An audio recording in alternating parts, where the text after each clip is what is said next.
Mereka yang mengikuti program subsidi pemerintah Provinsi Jawa Barat hari ini sudah secara bertahap mendapat layanan pembiayaan dari pemerintah Provinsi Jawa Barat. Karena kita cut off-nya nanti tanggal 30 Agustus, maka sekarang saya sampaikan pada pimpinan Komisi Pendidikan untuk tahap pertama uang bangunannya sebanyak 3.000 orang sudah kita lunasi dan ini akan menjadi program prioritas untuk 2027. Jumlahnya akan semakin besar sehingga layanan dasar pendidikan di Jawa Barat sampai tingkat SMA, SMK, madrasah dan aliyah itu menjadi tanggung jawab negara pemerintah provinsi. Dan yang terakhir, ini kami mohon dukungan seluruh anggota DPRD Provinsi Jawa Barat adalah persoalan kejahatan begal. Kenapa? Karena Bapak dan Ibu bisa melihat hari ini rata-rata begal saat ini umurnya di bawah 25 tahun. Pernah nggak sih lo dengerin pejabat pidato tapi isinya bukan cuma basa-basi, melainkan langsung to the point, nyikat mafia dan bongkar akal-akalan anggaran. Artinya ada sebuah BUMD yang bertahun-tahun di Jawa Barat menikmati uang dengan mudah tanpa bekerja. 5% dari 119 miliar dia menerima bersih masuk uang saku pengurusnya. Ditambah lagi tambahan biaya keuntungan yang diperoleh. Well, Gubernur Jawa Barat, Kang Deddy Mulyadi, baru aja bikin ruang paripurna DPRD Jabar panas. Enak betul jadi BUMD di Jawa Barat. Setiap tahun bisa memperoleh 10 miliar tanpa harus bekerja. Dari ngebabat habis budget sewa mobil listrik mewah yang harganya selangit, sampai berani declare perang terbuka lawan geng motor dan bandar obat keras pelindung begal. Ini bukan janji manis kampanye guys, ini eksekusi. Penasaran se-savage apa gebrakan KDM buat Jabar di 2027? Check this out. Ini satu hilang. Yang satu lagi sudah kita putus juga. Dalam setiap tahun Pemda Jawa Barat kan menganggarkan hampir 11 miliar uang untuk sewa mobil listrik. Poin pertama, KDM langsung ngegas soal kelakuan BUMD yang selama ini cuma jadi parasit anggaran. Bayangin aja, ada BUMD yang kerjanya cuma motong fee 5% dari proyek Trans Jabar tanpa kerja nyata. Langsung di-cut sama KDM. Gak cuma itu, sewa mobil listrik mewah ratusan juta setahun buat pejabat, coret. Sekarang aturannya fix, 90% cuan BUMD wajib setor langsung ke kas daerah. Gak ada lagi tuh cerita anak cucu perusahaan buat ajang bancakan. Respect. Mobil listriknya disewa dari pihak ketiga melalui BUMD. BUMD-nya apa Pak Sekda itu? MUJ. Kemudian satu mobil listriknya rata-rata 300 juta dalam setiap tahun. Mobil listrik buatan. Masuk ke urusan perut dan rakyat kecil, kebijakan KDM bener-bener mind-blowing. Buat ribuan siswa SMA, SMK yang ijazahnya ditahan gara-gara nunggak uang bangunan, tanggal 30 Agustus nanti, Pemprov yang bakal lunasin semuanya. Clear? Terus, buat lo atau keluarga yang jadi korban begal atau tawuran dan gak di-cover BPJS, tenang, tagihan rumah sakit lo bakal dibayarin full sama Pemprov. Bahkan ya, kalau rakyat kecil kena kasus hukum, KDM udah nyiapin 200 pengacara grafis yang standby tiap hari buat ngebela warganya. Gila nggak tuh privilege jadi warga Jabar sekarang? Dan yang terakhir, ini kami mohon dukungan seluruh anggota DPRD Provinsi Jawa Barat adalah persoalan kejahatan begal. Nah, ini poin yang paling merinding guys.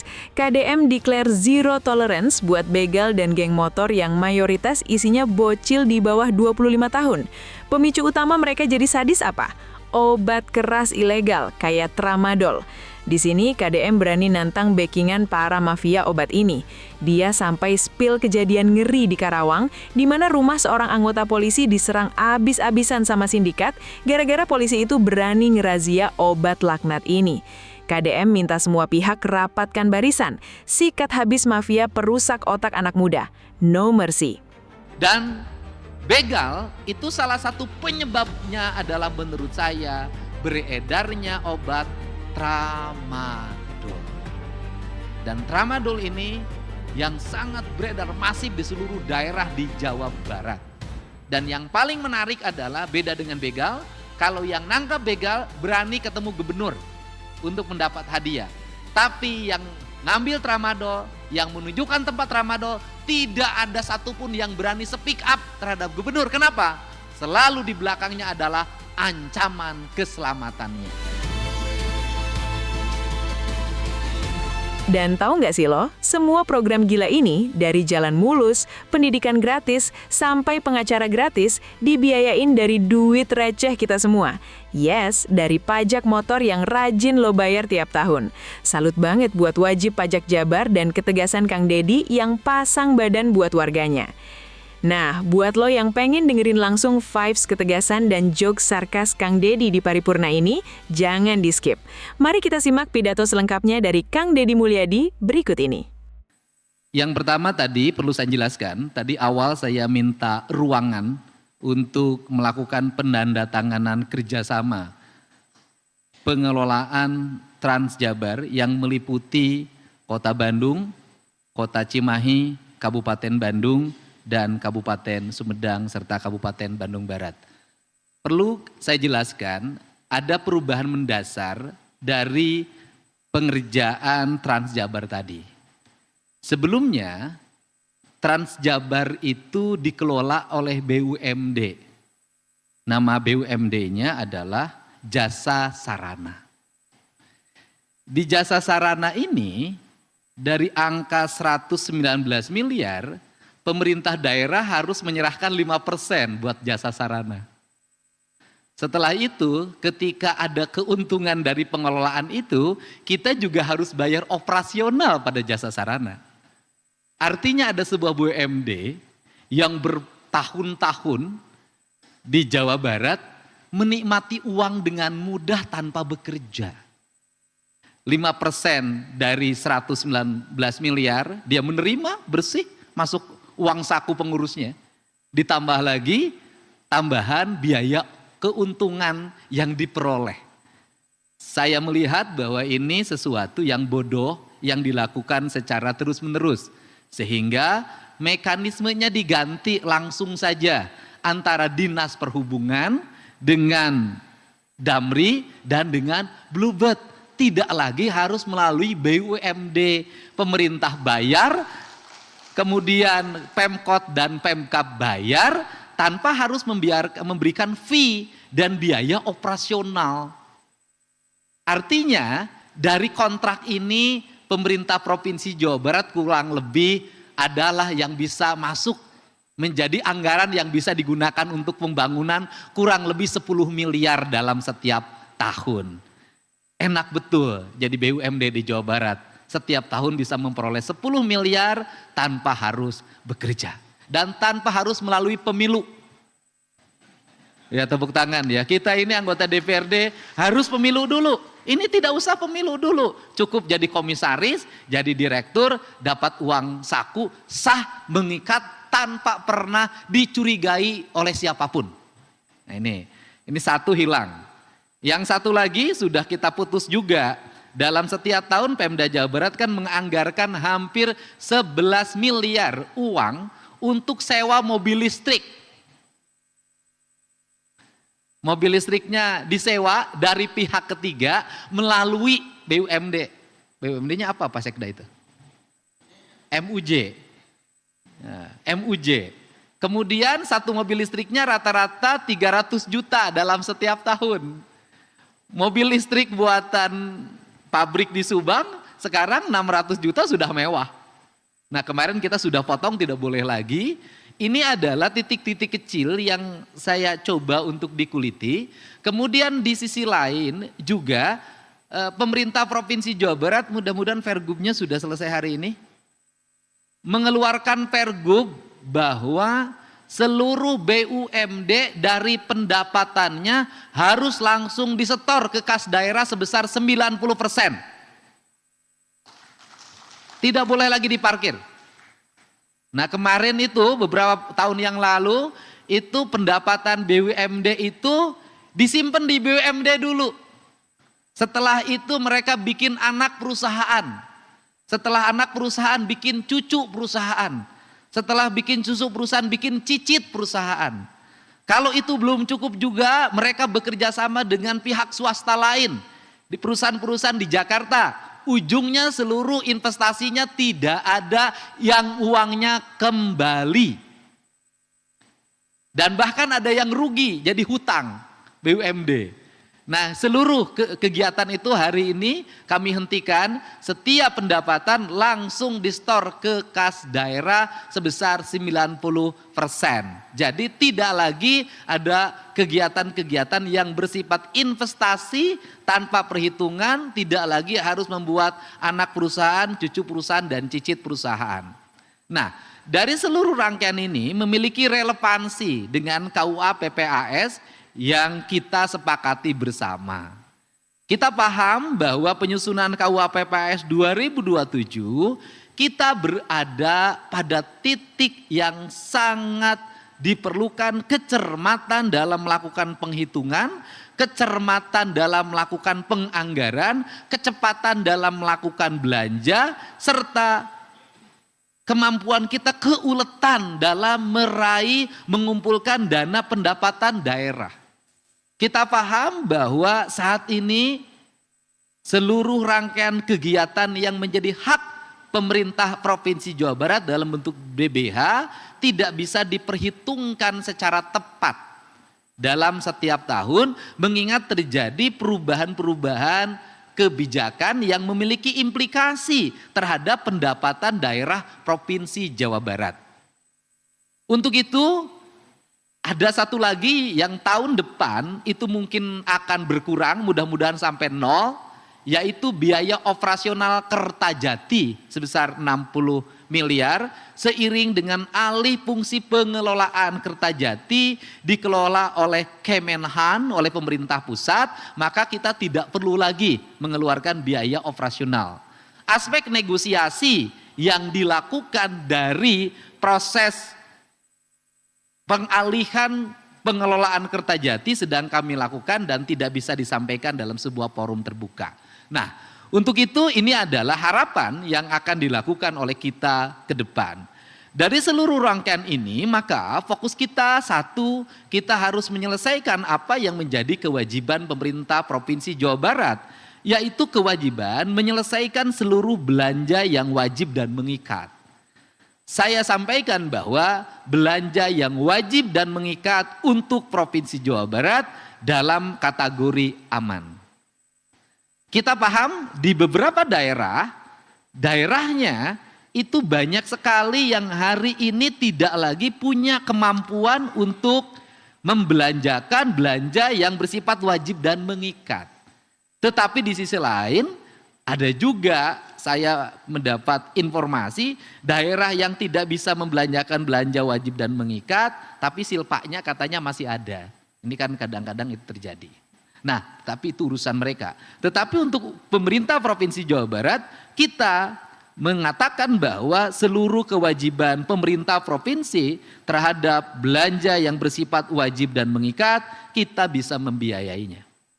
Kemudian juga biaya-biaya lain yang itu menjadi kewajiban pemerintah daerah yang bersifat pelayanan dasar, kita masih bisa membiayainya.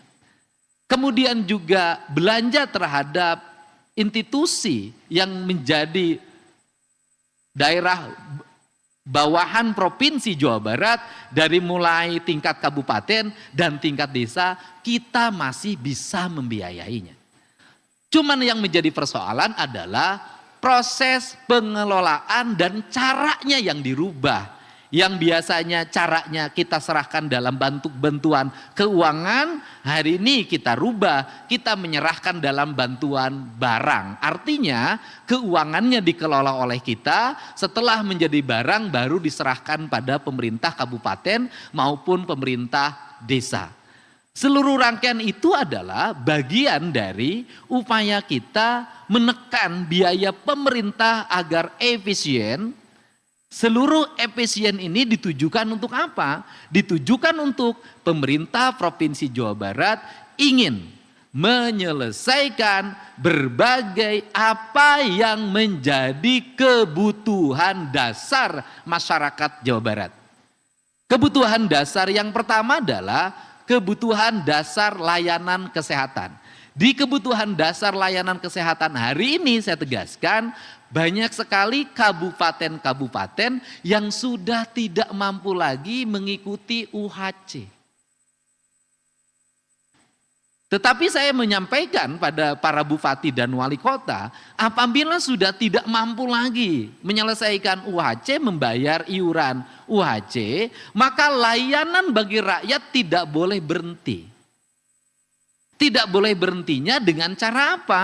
Bupati dan wali kota, pemerintah provinsi dan kabupaten bekerja sama untuk menjalin kerjasama dengan seluruh rumah sakit yang ada di Jawa Barat dan rumah sakit yang ada di Jakarta, karena wilayah Bekasi lebih dekat di Jakarta, untuk tetap bisa memberikan pelayanan pada masyarakat, terutama masyarakat yang berpenghasilan rendah atau masyarakat yang tidak memiliki kepesertaan jaminan layanan kesehatan.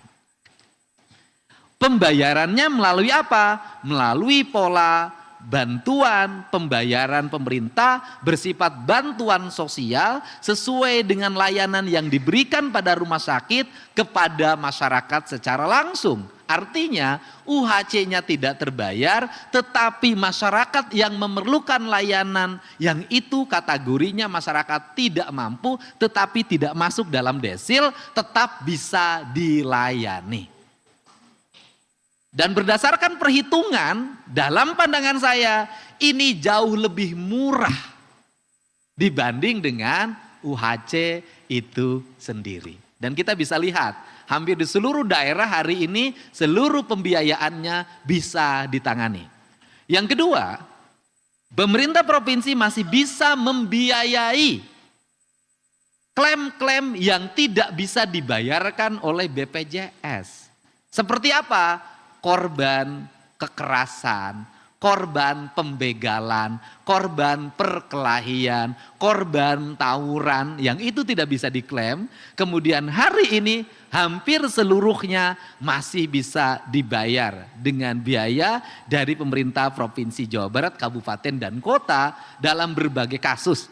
Bahkan dalam kasus besar sekalipun seperti yang terjadi pada kasusnya Fitra, ya kan, yang kasus penganiayaan dan penyekapan itu, kita masih bisa memberikan jaminan pembayaran sampai 1 miliar rupiah tanggungannya. Nah, dari seluruh itu bahwa hampir semua hari ini seluruh layanan dasar bisa terselesaikan dengan baik.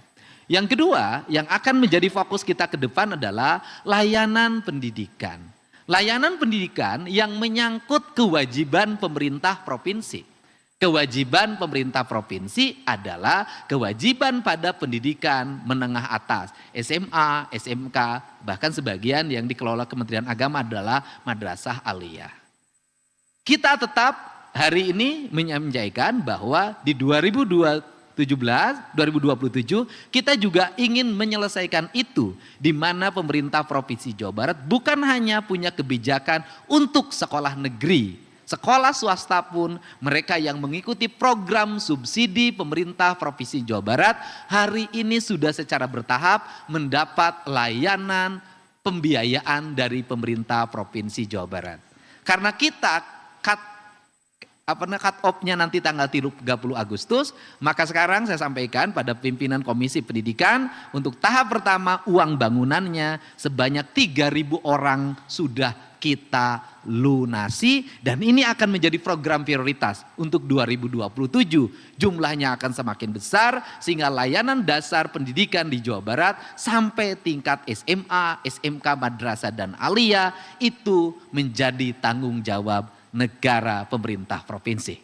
Nah, perlu saya sampaikan juga karena di situ selalu saya mencoba untuk bertemu dengan seluruh kepala sekolah, berbicara. Saya katakan biaya operasional pendidikan dari dana BOS dan dana bantuan provinsi relatif cukup untuk siklus pendidikan. Yang harus mendapat tambahan adalah infrastrukturnya, kelengkapan sekolahnya, kelengkapan perlengkapannya, ruang kelasnya, toiletnya. Kalau operasionalnya sudah relatif cukup.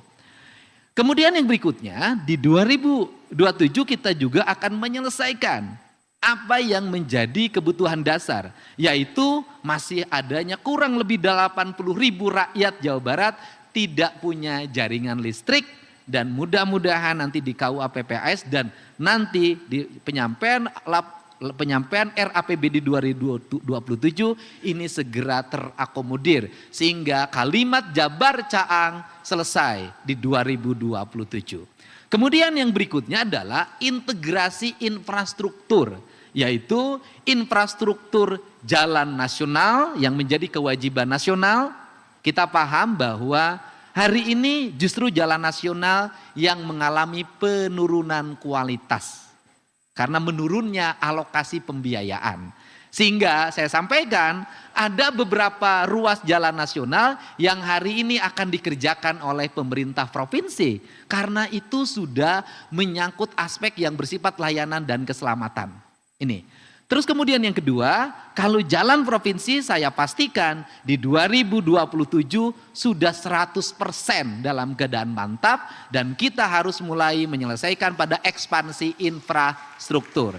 Yaitu menyelesaikan problem infrastruktur di pelosok pedesaan. Masih ada masyarakat yang menyeberangi sungai tanpa jembatan. Masih ada daerah yang belum terakses dengan kendaraan roda 4. Dan untuk itu pemerintah Provinsi Jawa Barat insya Allah akan efisien. Karena kita sudah membeli mobil yang nanti akan diperbanyak. Yang bisa memproduksi batching plan di lokasi. Sehingga nanti biayanya akan jauh lebih murah. Nah, ini yang infrastruktur. Yang berikutnya adalah irigasi, kita sangat terasa. Infrastruktur peningkatan mutu pertanian tidak akan bisa kokoh tanpa jaringan infrastruktur irigasi yang memadai. Problem utama irigasi yang dikelola oleh Provinsi Jawa Barat adalah hampir seluruh irigasi sumbernya adalah mata air dan air sungai. Maka ketika musim kemarau, hutannya mengalami daya dukung lingkungan, terjadi penambangan tidak pernah berhenti dan tidak terselesaikan, maka airnya menurun. Nah sehingga ke depan nanti seiring dengan gerakan penghijauan kehutanan, pengembalian kembali sumber-sumber mata air, kemudian irigasi-irigasi kita tata dengan menambah jumlah orang yang memiliki keahlian, serta orang-orang yang secara culture itu dulu memiliki kuasa terhadap pengelolaan. Persoalan irigasi problemnya cuma satu, orang yang ngurus airnya makin kesini makin tidak ada, rata-rata usianya sudah tua dan banyak yang sudah meninggal dunia.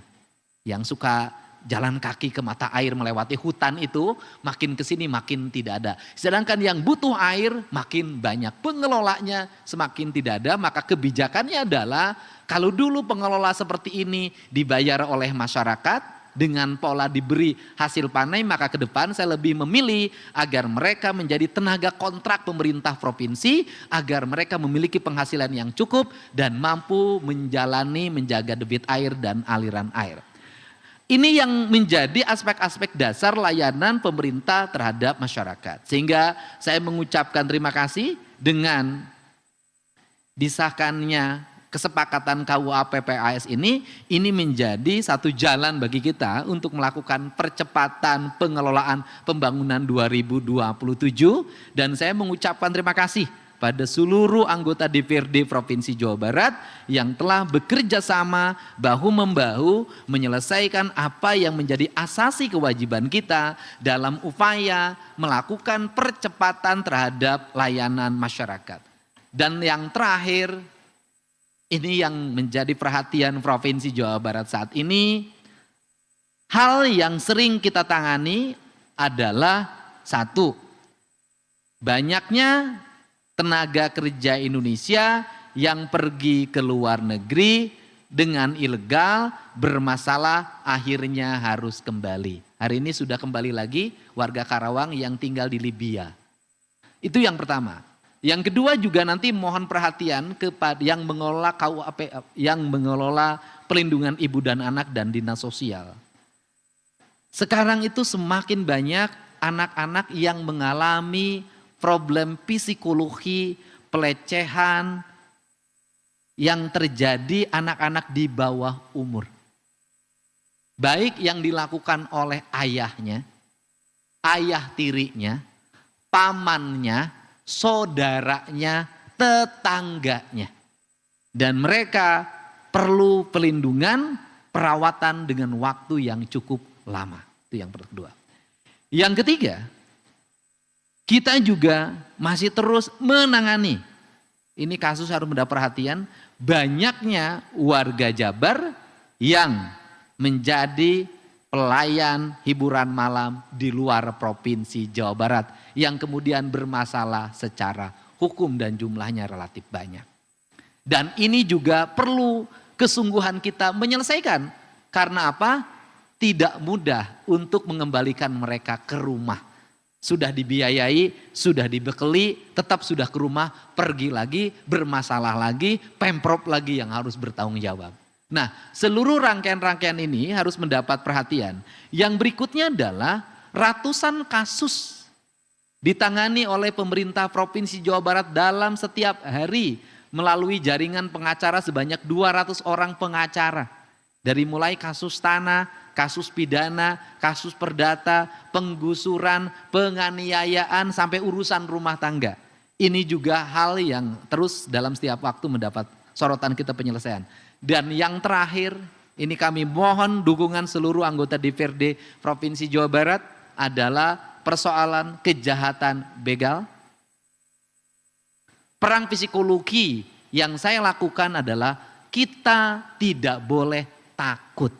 Tidak boleh ada orang yang seperti membuka ruang para begal ini untuk terus eksis. Tidak boleh juga kita ini menganggap remeh. Dan tidak boleh juga begal dikaitkan hanya melulu urusan ekonomi.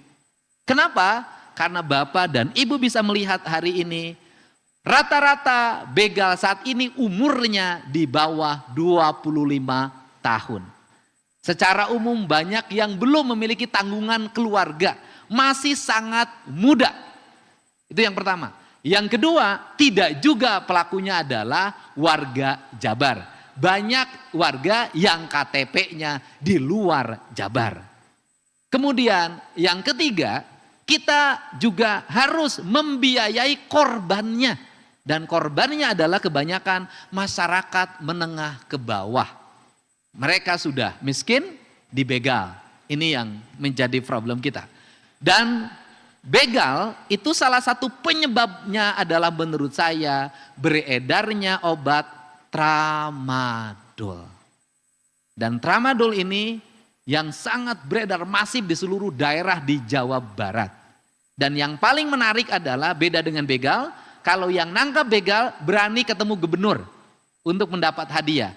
Tapi yang ngambil tramadol, yang menunjukkan tempat tramadol, tidak ada satupun yang berani speak up terhadap gubernur. Kenapa?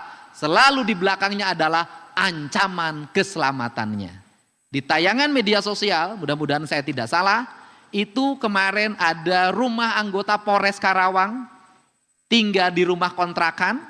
Waktu itu dia merazia tramadol, motornya dibawa pulang, kemudian rumahnya diserang, dilemparin tempat kontrakannya, motornya dibawa lagi. Bayangkan saja bahwa sudah senekat itu dan sudah seberani itu. Menurut saya tidak ada lagi toleransi. Kenapa?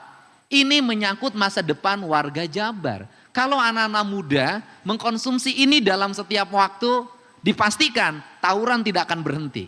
Dipastikan pembegalan tidak akan berhenti. Dipastikan penganiayaan sampai pembunuhan tidak akan berhenti. Kenapa? Memiliki efek yang sangat luar biasa terhadap rusaknya daya otak dan merusak anak-anak muda kita. Untuk itu ini adalah ancaman dalam sisi geopolitik, ini adalah upaya melumpuhkan generasi Jawa Barat ke depan. Untuk itu pada saya mengajak pada semua, kita tidak bicara sisi politik, mari kita bicara sisi kemanusiaan, sisi kepentingan, dan sisi masa depan. Terima kasih atas kesepakatan ini. Semoga Allah Subhanahu wa Ta'ala memberikan bimbingan perlindungan kepada kita semua, dan kita semua memiliki konsistensi yang kuat untuk terus menjaga hasanah pembangunan di Jawa Barat.